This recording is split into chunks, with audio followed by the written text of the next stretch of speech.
Iniciando o podcast Mais Vida aqui pela plataforma Dr. Play, com esse intuito sempre importante de exaltarmos que através da informação balizada, pesquisada, estudada, nós conseguimos realmente transformar vidas e também salvar vidas.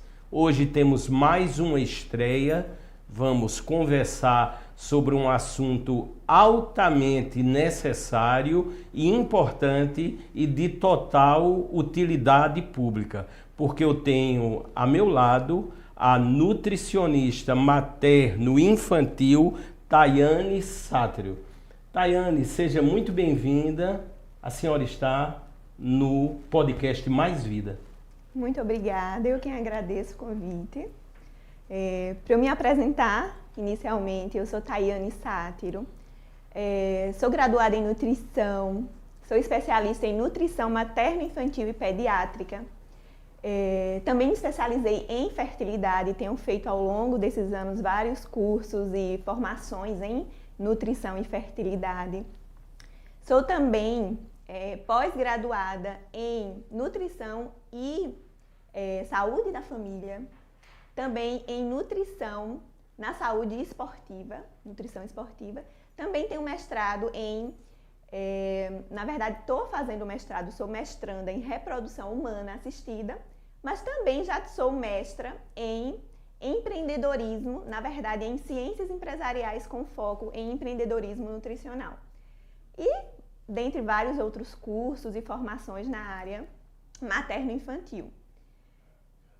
E no caso, lógico, na nossa observação, na nossa pesquisa, tudo o que você falou fica muito evidente.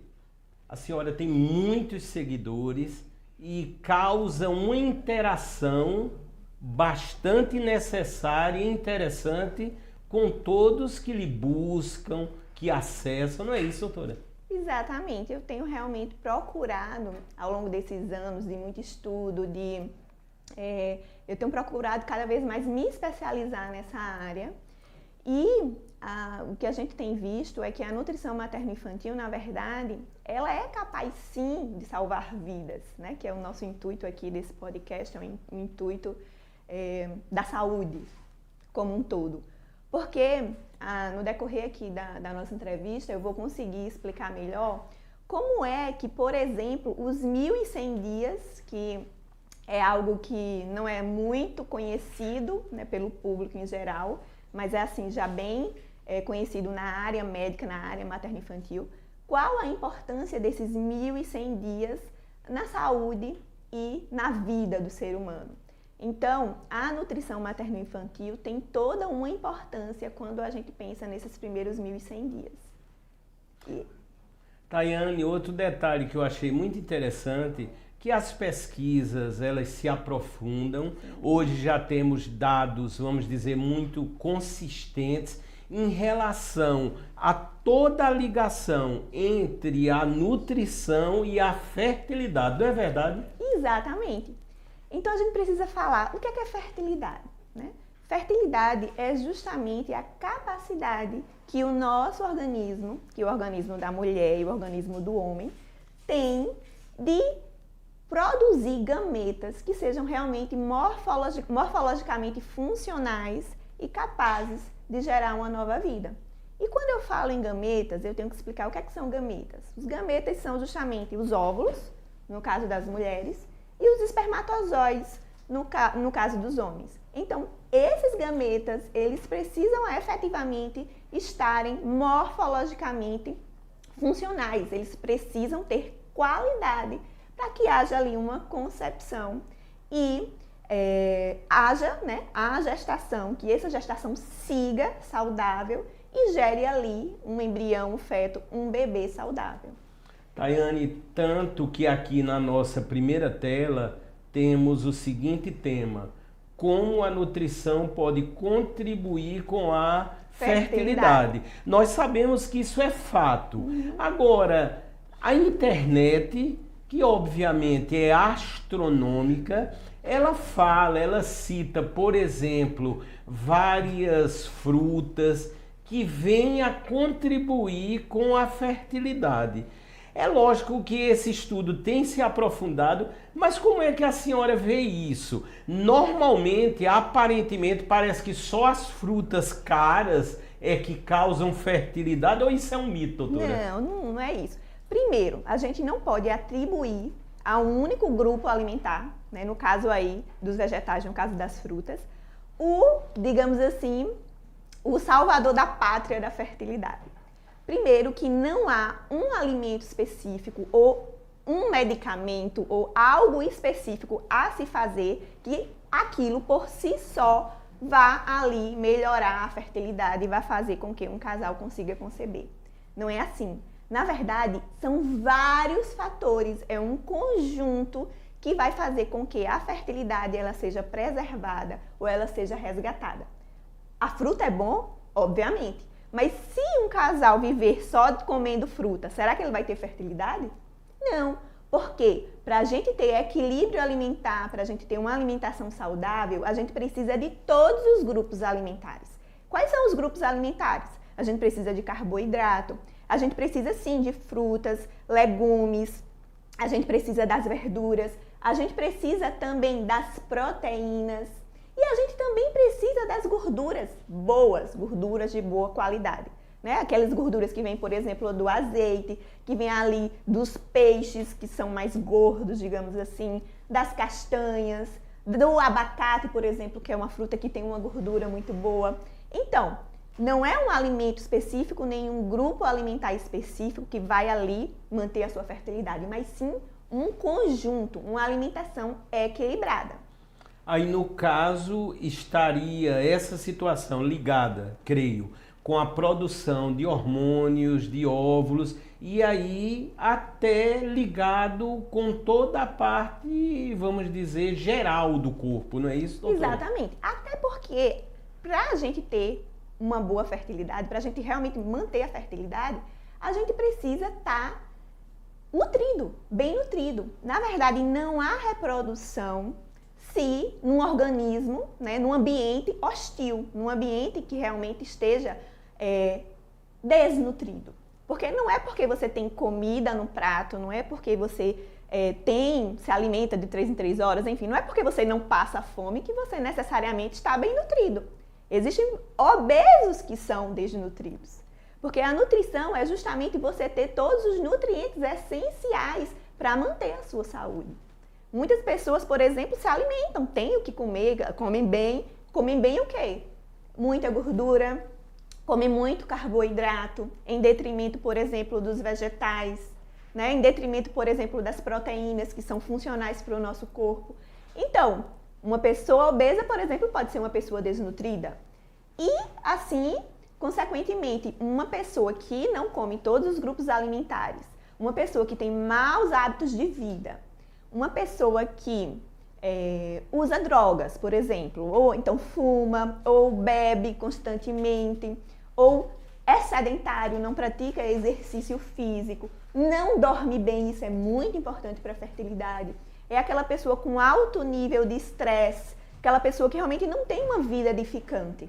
Essa pessoa está com a fertilidade comprometida, como também com todo a sua saúde. Porque uma pessoa que tem boa fertilidade é uma pessoa que tem saúde. Se a sua saúde ela não está no seu, como é que eu posso dizer? Não está legal, se você não tem saúde, você não consegue se reproduzir, tá? Então, isso tudo está interligado. Ô, Tayane, uma coisa interessante é lógico, tivemos momentos cruciais, críticos com a pandemia. Estamos, obviamente, em outra fase, graças a Deus. Eu noto e eu comecei a observar os números no Brasil, são muitas as mulheres agora grávidas. Sim. Uma coisa bem interessante. Eu tenho certeza que no consultório está sendo reproduzido, a senhora está notando como tem sido esse acompanhamento ou essa retomada da vida. O que é que tem acontecido? A pandemia, na verdade, foi um divisor de águas, né, para muita gente, para muitas situações. Inclusive para aquelas famílias que se viram ali em casa, que se viram ali sem descendentes ainda, que viram ali o tempo passar, né, que viram ali também na iminência de algo maior, de algo mais trágico acontecer, a morte, né, porque foi o que houve em grande escala nessa pandemia, e se viram, e aí, eu não vou ter filho, não vou ter descendente? É isso que muitas pessoas repensaram, muitos casais repensaram. Eu preciso realmente ter filho. E o que é que a gente tem que pensar? A gente tem que pensar que a idade, principalmente a idade materna, ela impacta muito na fertilidade. Por exemplo, uma mulher de 20 anos, ela tem uma fertilidade. A mulher passou dos 30 anos, ela já não tem mais o poder fértil de uma mulher de 20. E acima de 35 anos, essa fertilidade, ela declina significativamente. Então, as mulheres se viram cada vez mais ali atarefadas no nível assim, frenético de muito trabalho. E na pandemia conseguiram assim, se acalmar, né? Entender que a idade passa, entender que a reprodução, ela tem sim, como é que eu posso dizer? Ela tem um limite de idade, né? Uma mulher pode sim ser mãe aos 40, 45, mas não é tão fácil. Uma mulher para ser mãe ali depois dos 40 anos, por exemplo, ela normalmente vai precisar de reprodução humana assistida, tá? Então, realmente eu tenho recebido muitas mulheres, muitos casais que repensaram isso, que viram que ter filho é algo mágico, é algo que é importante. E eu realmente tenho recebido muitos casais que decidiram ter filhos agora nessa pandemia. Eu achei bem interessante citar que nesse, vamos dizer, meu leque, o histórico de várias entrevistas na área de saúde, eu constato isso. Muitas vezes no contato assíduo com os médicos, né? E com as várias pessoas da área de saúde, eles têm dito, são muitas as pessoas que agora, nessa nova fase, passaram, né, a engravidar as mulheres, e para isso há de se ter todo um controle, todo um olhar. Agora, temos aquelas mulheres que têm extrema dificuldade em engravidar, que nós vamos agora abordar na próxima tela. Quando a gente fala da alimentação, eu notei também que os processos ou procedimentos para se tentar engravidar, eles geralmente são caros, são particulares. Como é que a senhora vê isso? E será se só com a nutrição, a boa alimentação, os bons hábitos, se conseguirá essa fertilidade? Vamos lá. A gente precisa entender que há realmente a infertilidade por aquelas causas orgânicas. Aquelas causas, por exemplo, de mulheres que têm algum comprometimento ali no seu sistema reprodutor, né? Por exemplo, uma trompa obstruída ou as duas trompas obstruídas, que realmente não vai acontecer ali a concepção se a mulher tem as trompas obstruídas, né? Ela aí precisaria realmente de uma reprodução assistida. No caso de homens, por exemplo, que não produzem espermatozoides, aí realmente é uma causa orgânica que precisa sim de reprodução assistida. Mas a gente tem, por exemplo, aquele casal que é infértil, na verdade, ele está ali tentando engravidar há algum tempo e vai às investigações. E aí, quando faz todas aquelas investigações, obviamente, com o médico, que o médico que investiga a infertilidade, né, inicialmente, e aí o médico olha, né, vê todos os exames e realmente não encontra uma causa que realmente justifique aquela infertilidade. E aí esse casal é denominado como ISCA, que é a infertilidade sem causa aparente. E aí, Tayane? Não tem nada, não tem um problema anatômico, não foi evidenciado um problema orgânico. Então, por que eu não consigo engravidar? Né? Eu tenho, digamos, uma mulher e um homem jovens. E aí, o que é que a gente tem que ver? A gente tem que entender que realmente, nas últimas décadas, cada vez mais casais, e inclusive casais jovens, têm passado por essa dificuldade. E um casal desse, por exemplo, diagnosticado como infertilidade sem causa aparente, o que é que a gente pode ver? O que é que eu tenho visto no consultório? O que é que os estudos têm nos dito? Né? E o que é que a gente tem feito? Esse paciente, né, esse casal, geralmente tem problemas que a gente consegue sim resolver, por exemplo, com a nutrição. Como? Bons hábitos alimentares, ou seja, uma dieta, um padrão alimentar equilibrado, incluindo ali no plano alimentar daquele casal, alimentos anti-inflamatórios e antioxidantes, porque a gente precisa ali barrar o estresse oxidativo, porque quando a gente tem esses casais que não conseguem engravidar, por motivos nutricionais, são aqueles casais que têm um estresse oxidativo muito grande. O que é que isso significa? Significa que as células estão envelhecendo muito rapidamente e estão sendo incapazes ali de conceber. E quando é que isso acontece? Isso acontece quando esse casal tem má alimentação, esse casal não pratica exercício físico, quando esse casal tem maus hábitos de vida, como eu mencionei anteriormente, muito álcool, cigarro, não dorme bem, tem um alto nível de estresse. E aí o que é que a nutrição pode fazer por esse casal? Uma coisa muito importante que eu devo mencionar também. A alta exposição desse casal a um ambiente tóxico. Isso é bem importante a gente falar. Porque a gente pode sim ter uma boa alimentação, pode ter bons hábitos de vida, pode dormir bem, pode estar realmente ali gerenciando esse nível de estresse, mas se você tem uma alta exposição à toxicidade, o seu organismo vai estar sempre com o estresse oxidativo muito aumentado. E que toxicidade é essa, Tayane? Por exemplo, que vem dos próprios alimentos, agrotóxicos. Que mais? Metais pesados que infelizmente, por exemplo, os nossos peixes, os nossos frutos do mar estão cada vez mais intoxicados com metais pesados. Então, eu sempre falo dos problemas, mas eu sempre dou solução aos meus clientes. O problema é isso. Você tem agrotóxico, você tem metal pesado, falando especificamente desses dois, mas temos vários outros fatores. O que é que eu faço? Se você quer se livrar de agrotóxico, procure consumir o máximo que você puder de orgânico. Se você não consegue tudo orgânico, vamos ali fazer uma solução, por exemplo, de bicarbonato de sódio, né? Para cada litro de água, uma colher de sopa de bicarbonato de sódio. Fazer essa solução e deixar ali os seus vegetais, por exemplo, submersos ali por 15 minutos. Porque nós temos sim estudos que falam que a gente consegue diminuir mais de 90% ali dos agrotóxicos da superfície da casca desses vegetais, se a gente fizer essa solução de bicarbonato de sódio, por exemplo.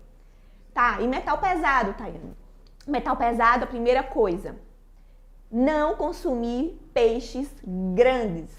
A gente sabe, por exemplo, que aqueles peixes, quanto maior o peixe, mais intoxicado ele está. Eu adoro ainda, né? Mas não como mais. Mas gosto muito, por exemplo, de comer meca, né? Só que meca é um peixe muito grande.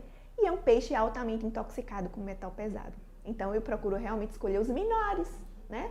Tilápia, truta, sardinha é o melhor peixe que existe, assim, hoje em dia pra gente consumir. É um peixe pequeno, é um peixe altamente nutritivo, riquíssimo em vitamina D, riquíssimo em cálcio. Enfim, tá, isso é uma solução prática que eu dou pro meu cliente. Qual uma outra solução prática? Os vegetais, por exemplo, eles também estão intoxicados com metais pesados. E aí, já teria uma outra solução, por exemplo, que ajudaria na diminuição desses metais pesados ali na superfície desses vegetais, como uma solução de vinagre. Ou seja, duas coisas baratas, de fácil acesso e muito prática de fazer. Solução de bicarbonato de sódio diminui agrotóxicos. Solução de vinagre de maçã ou de uva orgânico é o melhor, mas também se não tiver acesso pode ser o de álcool. Diminui concentração de metais pesados na superfície dos vegetais. Ou seja, eu já dei duas soluções práticas aí para essa intoxicação ambiental, tá? E aí nós temos vários outros agressores ao nosso organismo. Por exemplo, hoje em dia, o que mais tem é produtos de higiene pessoal com muitos tóxicos, né? Desodorantes, hidratantes, maquiagem, esmalte, ou seja, a indústria está aí para cada vez mais produzir, para cada vez mais vender e nem sempre ela se preocupa com a saúde do consumidor. Então a gente precisa realmente ter acesso quais são essas substâncias que realmente vão agredir o nosso organismo. Por exemplo, são inúmeras. E hoje em dia, por exemplo, o meu cliente, ele tem essa orientação. Eu digo ali, você deve evitar essas substâncias, tá? Para você escolher o melhor para você, por exemplo, de uma higiene pessoal, de uma maquiagem e tal, você, como é que eu posso dizer, teria uma consulta com um dermatologista, enfim. Mas eu também indico para você aqui que eu tenho vários sites hoje em dia de produtos mais veganos, de produtos mais naturais, que você pode estar utilizando, por exemplo, no seu dia a dia, né? Como shampoo, enfim, esmalte. E aí você pode fazer um apanhado e verificar com o seu dermatologista a melhor solução para você. Enfim, essas são algumas, né, das situações em que nós nos expomos e nos intoxicamos diariamente. E isso é bem importante, que a gente evite para se manter a fertilidade e a saúde em geral. Nós estamos ao vivo no podcast Mais Vida com a nutricionista Tayane Sátero, dando informações necessárias, relevantes, de grande utilidade pública. Eu quero até aproveitar a todo o público a comunicar dentro do link do que a Tayane falou. Nós vamos ter, Tayane, ainda esse mês aqui no podcast Mais Vida, a presença da Claudinha. Ela tem um projeto muito interessante que se chama Mares Sem Plástico e vai enfatizar justamente o que a senhora colocou agora, por exemplo, em relação aos peixes, aos alimentos. Portanto, essa cadeia de preservação, ela tem que ter toda essa informação, porque de repente a gente está ali pensando até que estamos consumindo um alimento totalmente saudável e muitas vezes não estamos. Portanto, eu achei importante o que a senhora colocou para todos os que estão nos assistindo e os que irão nos assistir. Não é verdade, doutora? É verdade. O peixe, por exemplo, né?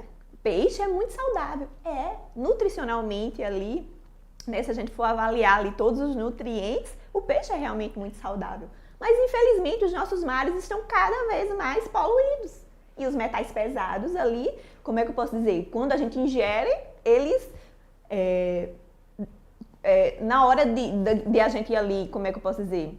Que a gente ingere e a gente vai absorver, na verdade, aquela absorção, ela fica comprometida por causa da quantidade dos metais pesados. E aí a gente vai intoxicar e não nutrir, tá? E aí, você falou de plástico. E aí, o que é que eu lembrei?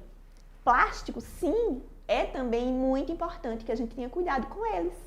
Porque eles também funcionam no nosso organismo como um agressor. As substâncias que compõem o plástico funcionam no nosso organismo como disruptor endócrino. Isso quer dizer que desregula os nossos hormônios. Se nós temos hormônios desregulados, nós não temos saúde, nós temos também infertilidade. Nós temos, por exemplo, nos bebês, nas crianças, puberdade precoce. Nós temos várias doenças, né, de tireoide. Nós temos também endometriose. Nós temos SOP, que é a síndrome dos ovários policísticos nas mulheres, que isso tudo impacta na fertilidade. Ou seja, inúmeras doenças, inclusive chegar a desenvolver câncer. Então, o plástico que eu digo, sabe aquele plástico também, qual é uma solução prática que eu sempre indico para os meus clientes? Onde você acondiciona ali a sua comida para esquentar, por exemplo, no micro-ondas, ou para congelar, ou até para acondicionar no refrigerador normal, é em plástico? Então, exclua o plástico da sua vida, utilize vidro, porque o vidro é sim um material inócuo, é aquele material que não libera nenhuma substância tóxica. Então, principalmente se você for esquentar ou se você for congelar alimentos ali em um recipiente de plástico. Essas substâncias tóxicas, elas se desprendem ali do plástico em altas ou baixas temperaturas, migram para o alimento, você consome e se intoxica cada vez mais. Então é bem importante. Importante, né? Vamos agora para o próximo tópico. A senhora já deu algumas informações, vamos só concluir sobre a chamada reprodução humana assistida. Como é que a senhora tem visto? É muito procurado essa sistemática no dia a dia, no consultório? Qual é a experiência da senhora? Sim. O que é que acontece? eu tenho o meu consultório próprio e também atendo os clientes da Clínica de Reprodução Humana GEARE, que é aqui referência no Nordeste, tá? E então, o que é que a gente tem visto muito, e eu já falei aqui a importância da nutrição para a fertilidade. E muitos casais realmente, eles só vão conseguir ali conceber através de reprodução assistida. Isso é fato. Aqueles casais que realmente ali tem algum problema anatômico, como eu falei, enfim, algum problema que impeça realmente esse casal de conceber ali de forma natural, tá? E a FIV, por exemplo, que é a fertilização in vitro, é um dos tratamentos de alta complexidade que mais nós obtemos sucesso de gestação. E aí, qual a pergunta? O que é que a nutrição tem a ver com a FIV? A gente sabe que mesmo esses casais passando por um tratamento de reprodução assistida, isso não garante que esse casal vá conseguir conceber, né? O que é a FIV, por exemplo? Tem vários tratamentos de reprodução humana assistida. A FIV, por exemplo, é o de alta complexidade. Mas nós teríamos também inseminação artificial, que seria de menor complexidade. Mas vamos falar da FIV especificamente. A FIV, é coletado, por exemplo, o óvulo da mulher e o espermatozoide do homem. E em laboratório é feito ali, é gerado ali, né, esse embrião. E aí, Tayane, se a reprodução assistida vai ali atuando, né, coletando esse óvulo, coletando esse espermatozoide, fazendo ali aquele embrião no laboratório, tá. Mas será que esse embrião realmente, ele vai vingar, digamos assim? Será que quando ele foi implantado ali no útero, no organismo da mulher, esse útero ele vai estar preparado, né, esse endométrio, que é onde se fixa o embrião, será que ele vai estar preparado ali para receber esse embrião, para desenvolver esse embrião, para nutrir esse embrião, para esse embrião se desenvolver, se tornar um feto e depois nascer um bebê? Não necessariamente, por exemplo, se esse casal não estiver bem nutrido. Por quê? Porque, como eu falei antes, os gametas, que são esse óvulo e esse espermatozoide, eles precisam ter qualidade. E para eles terem qualidade, esse casal ele precisa ter nutrição, eles precisam estar bem nutridos, tá? E aí o que é que a gente faz? Qual é a minha atuação nesses casais? Eu realmente faço todo um apanhado das situações alimentares, das situações de vida, de hábitos de vida que estejam ali comprometendo a fertilidade desse casal. Eu monto ali um plano alimentar otimizado para esse casal. Faço também uma suplementação bem assertiva, porque a gente sabe que a suplementação antioxidante, a suplementação anti-inflamatória é muito bem-vindo para esse casal com infertilidade, né? Nós temos vários estudos que já nos atestam isso. E aí, vou também falar sobre todos os hábitos de vida, né?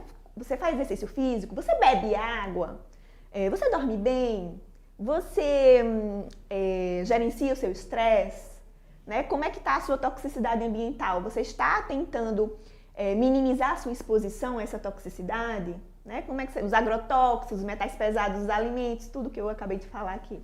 Então, eu faço todo esse acompanhamento com esse cliente que chega para mim que vai fazer reprodução humana assistida. E os estudos nos dizem sim que esse paciente que está ali no peso adequado, que tem uma boa alimentação, que tem bons hábitos de vida, são os clientes que realmente vão ter mais chance de conseguir engravidar através também da reprodução humana assistida. Tayane, aí vemos agora, será alvo do próximo tema, a importância dos 1.100 dias. Basicamente, vamos dizer, um acompanhamento necessário até os 2 anos de vida, ou seja, é muito importante esses 1.100 dias para toda a vida, não é isso, Tayane? Exatamente. E o que são os 1.100 dias? É mais disseminado, muito falado, os 1.000 dias, que os 1.000 dias compreendem a gestação mais os 2 primeiros anos de vida. Mas eu vou mais além, né? É o que a gente tem visto que faz todo sentido. 1.100 dias, que além da gestação e os 2 primeiros anos de vida, eu falo também do que antecede a gestação, ou seja, uma média ali de 90 dias a 100 dias que antecedem a gestação. Por quê? Porque esse tempo é um tempo médio que leva, por exemplo, para o homem, produzir melhores espermatozoides e a mulher também desenvolver ali os folículos que possivelmente irão ser utilizados ali na concepção. Ou seja, se eu preparar esse casal 3 meses antes, eu vou conseguir uma boa qualidade desses gametas. Então, eu preciso ter esse olhar para o que antecede a gestação, tá? Então, mais ou menos 3 meses antes da gestação, aliado a toda a gestação, mais os 2 primeiros anos de vida. Isso compreende os primeiros 1.100 dias. E é nessa fase que esse bebê vai realmente desenvolver o seu sistema neurológico, né, o seu sistema nervoso. Nesse período que o bebê vai desenvolver ali, por exemplo, a sua microbiota intestinal, porque a gente sabe que um bebê que tem uma boa microbiota intestinal é aquele bebê que vai ter melhor imunidade, é aquele bebê que vai ter saúde a longo prazo. É justamente também nesses 1.100 dias, nos 1.000 dias no caso, que começa a partir da gestação, que esse bebê vai desenvolver também o seu paladar. Nós sabemos que o bebê ali dentro do útero, ele ingere o líquido amniótico. E o líquido amniótico carrega ali alguns sabores do que a mãe consome. Então esse bebê já vai estar ali desenvolvendo, né, o seu paladar dentro do útero da mãe. E aí quando ele nasce, tem a amamentação, que também através da amamentação o bebê já consegue sentir alguns gostos através do que a mãe come ali na amamentação. E aí tem o bebê aos 6 meses de idade, quando efetivamente deve se iniciar a introdução alimentar. E é quando esse bebê vai ali ter contato com vários alimentos e vai desenvolver ainda mais o seu paladar. E a gente sabe que o que o bebê comeu ali, nesse iniciozinho de vida, os hábitos que foram ali construídos ao longo desses primeiros anos, são os hábitos que realmente vão perdurar. São os hábitos que realmente vão fazer sentido, vão fazer toda a diferença na saúde dessa criança a longo prazo. Então, aí está a importância dos primeiros 1.100 dias de vida. Nutricionista Tayane Sátiro, eu já quero elogiar a forma didática com que você coloca, além da grande experiência, o grande conhecimento adquirido. Estive também em sala de aula durante 27 anos e vejo que a senhora é uma grande professora, além de tudo. Dá aula também? Para os meus alunos dos cursos online. Eu tenho cursos online tanto de alimentação infantil como também de fertilidade. E aí eu dou aula para os meus doutora, uma clientes. curiosidade, a senhora é bastante nova, já tem filhos também? Tenho 3 filhos. 3 filhos. É verdade. Eu queria os nomes e as idades, doutora. Sim. Tem o Arthur, que é o meu primogênito, tem 12 anos. Tem o André, de 11 anos, e o Álvaro, de 6 anos. Álvaro, de 6 anos. Exatamente. Que coisa linda. 3 meninos. Muito interessante. Vamos para o próximo tópico aqui na nossa sequência. Todos estão a anotar no podcast Mais Vida, ao vivo, a importância da nutrição em toda a cadeia de evolução. Tanto que o tema diz o seguinte: como funciona o programa Gerar com Nutrição. Essa palavra gerar está dando o intuito mesmo do nascimento, do início. Exatamente. E aí, explica pra gente. Como conceber? O que é esse programa? Esse programa é um programa que eu desenvolvi e que qualquer pessoa que realmente almeja gerar, almeja ter um filho, pode adquirir. É só entrar em contato comigo. O que é que eu faço? Eu realmente faço, ensino esse casal como se alimentar, né?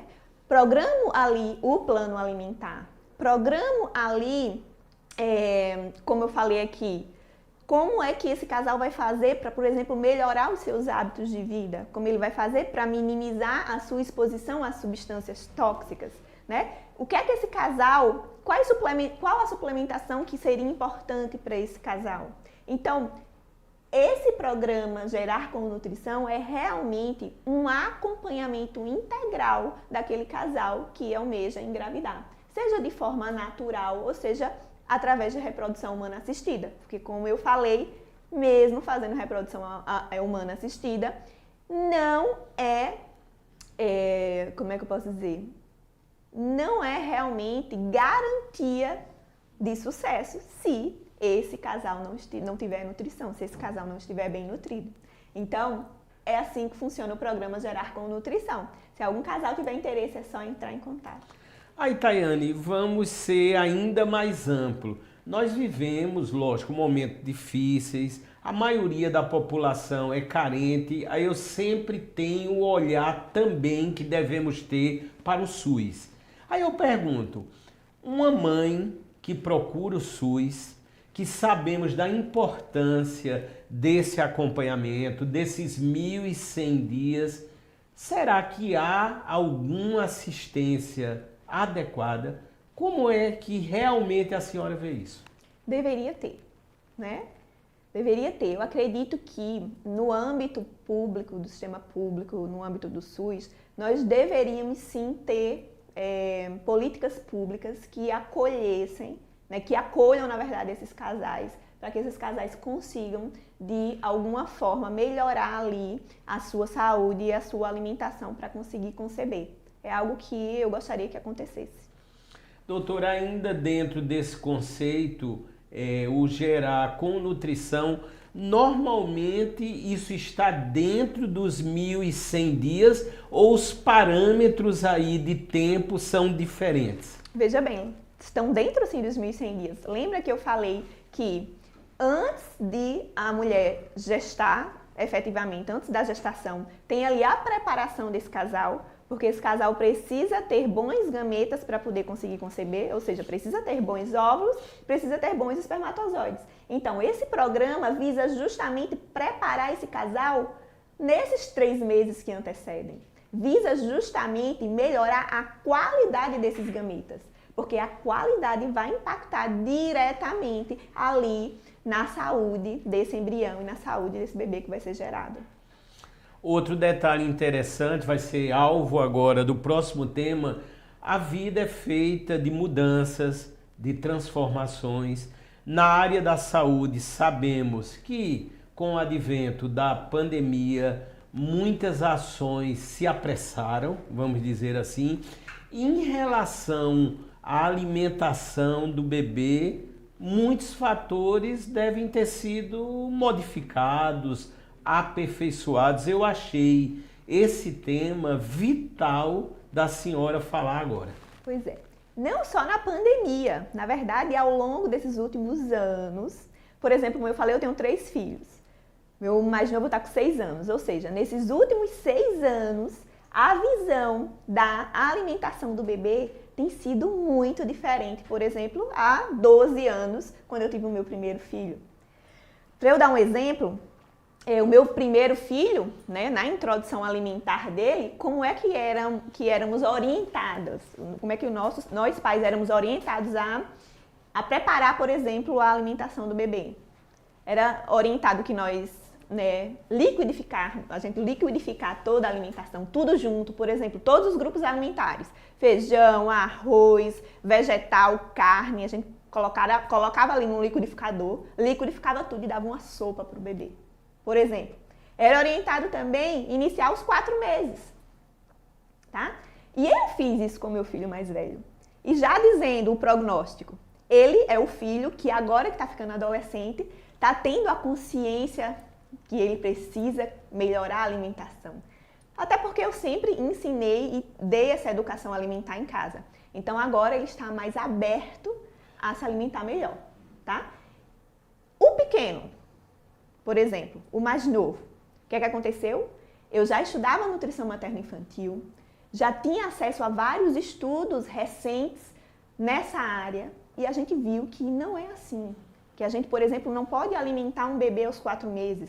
Esse bebê aos 4 meses, ele não tem ainda maturidade fisiológica e maturidade motora para receber uma alimentação. É por isso que a gente tinha que ludificar e dar uma sopa. Porque se a gente fosse dar, por exemplo, um alimento sólido, que é o que é indicado para esse bebê ter contato ali com as várias texturas, para esse bebê realmente conseguir ali praticar a mastigação. Ou seja, para a gente conseguir dar um alimento sólido, como é o que a gente faz hoje, a gente precisa que esse bebê tenha maturidade fisiológica e motora. E isso só acontece ali por volta dos 6 meses, que é quando o bebê, por exemplo, tem as enzimas digestivas já ali bem bem funcionantes no organismo, que é quando realmente a microbiota intestinal, que é quando realmente o intestino já desenvolveu, porque o bebê, quando ele nasce, ele ainda está ali desenvolvendo o intestino. E é também quando esse bebê tem maturidade motora, é quando aquele bebê consegue sentar, porque a gente não pode dar um alimento sólido a um bebê que não senta, por exemplo. Eu tive uma ação bem interessante na minha vida, vou citar aqui. Eu morei 14 anos em Manaus e fiz vários trabalhos. Havia um hotel de selva chamado Ariaú, infelizmente não existe mais. Eu caracterizo como um dos maiores hotéis de selva do mundo e eu fiz vários trabalhos lá à época junto a tribos indígenas. E uma coisa interessante, o hábito deles, daquelas crianças, desde pequenos, em não ter nenhum contato, zero, com açúcar, já há toda uma transformação para a vida. Aí eu ficava observando e curioso também, eu perguntava, mas e o açúcar não fazia ou não faz nenhuma falta, nenhuma realmente, porque houve aquela educação desde o nascimento.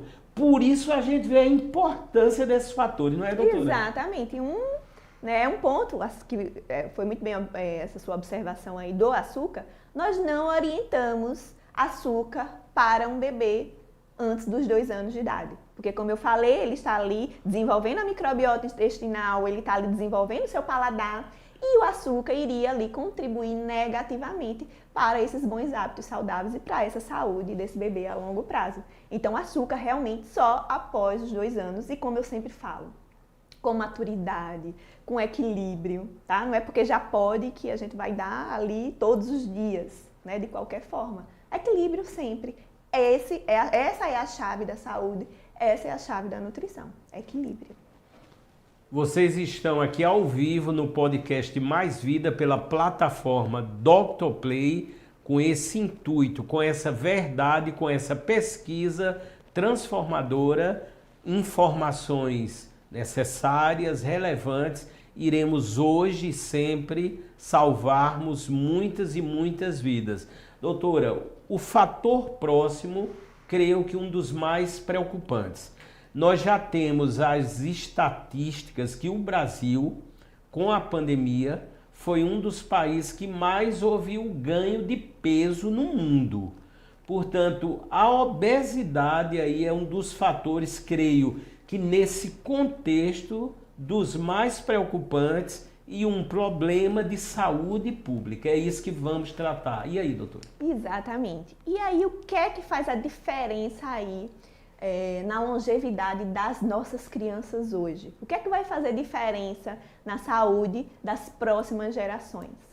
É justamente a gente se preocupar com aqueles primeiros 1.100 dias que eu falei. É justamente saber que a nutrição materno-infantil ela é capaz sim de modificar a saúde das próximas gerações. E como fazer isso? Tendo aquele cuidado ali nos primeiros 1.100 dias e essa criança ali depois dos 2 anos, a gente efetivamente conseguir manter, principalmente em casa, isso é para os pais que eu estou falando agora, manter ali uma educação alimentar. Lembrar que as crianças, elas são, na verdade, espelho dos pais, dos genitores. E se você é realmente aquele pai, aquela mãe que costuma comer fast food, que realmente não dá importância ali à alimentação natural, que não come todos os grupos alimentares, que não tem uma alimentação equilibrada, regrada, provavelmente é isso que o seu filho vai fazer, porque é isso que você está ensinando para a criança. Então, ter essa consciência da educação alimentar, ter essa consciência de que a criança nós funcionamos como um espelho para as nossas crianças, vai fazer toda a diferença na saúde das próximas gerações. Uma coisa interessante nesse contexto ainda, de cada 10 crianças, óbvio que se tornarão adultos, 8, se estiverem com sobrepeso, irão permanecer adultos obesos. Exatamente. Isso é seríssimo, Portanto, nota-se já um grande índice, por exemplo, nas cirurgias bariátricas, muita coisa pode ser evitada. Por isso que eu digo, a palavra-chave em evidência se chama prevenção, não é isso? Prevenção. Educação alimentar. Educação alimentar devia, inclusive, já tem, né, assim, nas escolas, pincelam assim, a educação alimentar, mas devia ser, assim, uma matéria como a educação física, por exemplo. Entendi. As escolas deveriam realmente ter ali na sua grade curricular. Na sua grade curricular, educação alimentar, assim como tem educação física. Isso é bem importante. Doutora, quando já se depara, né, os pais chegam com uma criança já obesa, vamos dizer assim, a senhora costuma aliar ou indicar, mesmo junto com outros profissionais, medicamentos ou suplementos nesse contexto? Como é que isso funciona? Medicamentos não, porque a nutricionista ele não medica. O que a gente pode fazer é suplementar com nutrientes, isso sim. Mas, obviamente, a obesidade ela precisa de acompanhamento médico, precisa de uma equipe multidisciplinar. Muitas vezes o médico, ali, endocrinologista, o pediatra, com o nutricionista infantil, aliado ali também a um psicólogo que é bem importante também, a um educador físico. Então, uma equipe multiprofissional é muito importante para atuar ali na melhora da saúde em geral desse cliente, dessa criança obesa. Entendi. Doutora, eu já entrevistei, obviamente, outras nutricionistas e pessoas ligadas à área da obesidade em geral, e muitos me disseram que até uma certa idade elas defendem tela zero, ou seja, que aquela criança não use até uma certa idade os artifícios, vamos dizer, eletrônicos, digitais. Sabemos que houve um incremento também com a pandemia do uso das pessoas, as crianças consultarem mais os celulares, os jogos, e isso acarreta também na obesidade. Qual a opinião da senhora? Também. Primeiro falando ali do bebê, na introdução alimentar, porque o que a gente tem visto muito é que os pais optam por colocar telas para o bebê comer ali na introdução alimentar. E isso é muito errôneo, porque o bebê vai ali, não vai ter, na verdade, consciência alimentar. Tanto o bebê quanto a criança. Ela vai comer ali por impulso, vai comer mais ou menos. E isso pode acarretar ali também, a curto, médio ou longo prazo,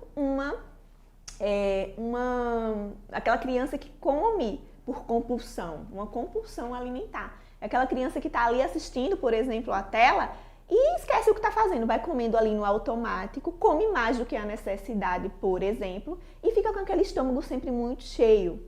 E esse vai ser a sensação que ela vai procurar sempre ao longo da vida, aquele estômago muito cheio, tá? E isso vai ali se transformar numa compulsão alimentar, isso vai ali se transformar numa obesidade, em doenças crônicas, enfim, vai se transformar ali naquela criança dependente de comida mesmo, sem estar com fome. Tayane Sattro, nesse contexto ainda, eu gosto muito, assim, até atuo na área da tecnologia. São muitos, eu posso dizer, até milhares no mundo, os aplicativos que lidam com a nutrição e outros fatores informativos nessa área. Como é que a senhora vê o uso de aplicativos para, a partir daquele momento, ter uma melhor indicação nutricional, adquirir informações? Isso se torna um perigo ou uma necessidade de se agir em conjunto atualmente? Veja bem, eu adoro, por exemplo, o aplicativo que lembra o meu cliente de tomar água, tá? Toda consulta, o meu cliente sai lá orientado a baixar um aplicativo para lembrá-lo de tomar água. Porque sempre é uma queixa muito importante ali quando eu realizo a anamnese. Toma água? Não tomo, tal. Porque a gente sabe, por exemplo, que uma média ali para um adulto saudável, um adulto que não seja sedentário, por exemplo, ele tomar ali 35 ml por quilo de peso corporal de água. E aí, quando a gente vai fazer um cálculo rápido ali no consultório, eu sempre verifico que os clientes não atendem essa demanda. E aí, qual é a minha primeira orientação? A tecnologia. Baixe o aplicativo e você vai ficar sendo lembrado de meia hora em tomar água. Você tem que atingir a sua meta. Então, eu vejo como positivo. Ou seja, aplicativos, nesse caso aí, simples, mas que tem uma utilidade, uma fundamentação primordial, né? Exatamente. É um aliado à saúde, bem-estar, à nutrição. Doutora, a gente sempre aqui ressalta, e nesse momento, quase no final do nosso podcast Mais Vida e o último tópico, como a senhora pensa e vê o futuro da nutrição. Ou seja, a gente sempre vislumbra, eu sou uma pessoa, vamos dizer assim, muito positiva, atento às transformações. Qual é o olhar da senhora? Estamos indo para um caminho bem mais interessante. Estão sendo geradas, vamos dizer assim, crianças e adolescentes que pensam mais na saúde e no bem-estar. Como a senhora tem visto isso tudo? Veja bem, a informação ela tem de ser disseminada. Confesso que eu ainda recebo muitos clientes, muitos pais ali tentando engravidar, já gestante ou com bebê, que ainda não tem a informação, por exemplo, dos 1000 dias. Então, disseminar essa informação é muito importante. E cada vez mais o que precisa ser inserido ali nesse meio é a nutrição materno-infantil. O que eu acredito de fato é que a nutrição materno-infantil ela é capaz sim de salvar vidas e ela é capaz sim de mudar ali a saúde das próximas gerações. Então, tudo inicia-se no início, né? Não é? Então, ali no início da vida é que a gente pode fazer as melhores intervenções para que qualquer ser humano tenha saúde a longo prazo. Então, é aí que entra a nutrição materno-infantil, é por isso que eu sou apaixonada pela nutrição materno-infantil e é por isso que cada vez mais eu estudo, busco passar essa informação e mudar efetivamente a vida de muitos clientes através da nutrição. Tayane Sátiro, nutricionista, estamos muito contentes aqui na Dr. Play e agradecidos por essa entrevista. Eu queria, nesse momento final, que a senhora pudesse divulgar as redes sociais, como podemos encontrar, como os pais, os adolescentes, as crianças podem ter acesso. Aqui eu tenho exatidão do que eu vou dizer. A senhora é uma grande profissional, uma grande mulher e que salva vidas. Muito obrigada. E para vocês me encontrarem é bem fácil, né? Ver aqui nas redes sociais, Instagram, Facebook, Tayane Sátiro, TAYANNE-SATIRO. Lá tem um link ali no perfil que você consegue, meu telefone, você consegue ali ver alguns materiais que eu disponho ali para os clientes, enfim. É fácil me encontrar por lá, tá? Eu atendo desde a pré-concepção, como eu falei aqui, preparo aquele casal que quer gestar, né? Atuando ali na fertilidade, na programação metabólica do bebê. Também atendo as gestantes, também atendo as lactantes, que são aquelas mamães que estão amamentando, aquela mamãe no pós-parto. Atendo também os bebês na introdução alimentar, faço introdução alimentar participativa, enfim, BLW. Também atendo as crianças, fazendo educação alimentar. Então, estou à disposição para ajudá-los no que é mais importante, que é a saúde, a alimentação e a nutrição. Tayane Sátiro, nutricionista, muito obrigado. Nós estamos, nesse momento, encerrando mais um podcast aqui pela Dr. Play. É uma edição de sucesso do podcast Mais Vida e acompanhem toda a programação, a grade de programação da Dr. Play, bem diversa, sempre com um pensamento, levar saúde e bem-estar para todos. Muito obrigado.